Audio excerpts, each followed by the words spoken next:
Hello everyone, welcome to my mini blog. আজকে সকাল সকাল ঘুম থেকে উঠে স্নান টান করে পুজো দিয়ে বেরিয়ে গেছি টোটো করে ট্রেন স্টেশনের উদ্দেশ্যে। ব্যাগপত্র নিয়ে নিয়েছি। কোথায় যাচ্ছি বলছি আপনাদের।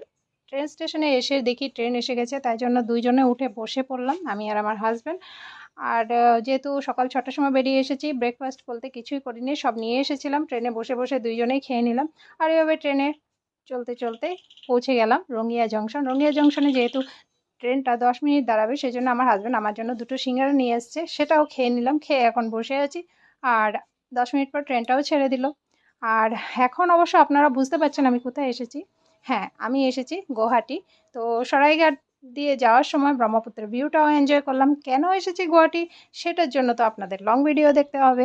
তো গুয়াহাটিতে কেন আসলাম, কি করলাম সারাদিন দুজনে, সবটা আপনাদের কাছে শেয়ার করেছি লং ভিডিওতে। লং ভিডিও আসছে, আপনারা দেখে নেবেন। টাটা।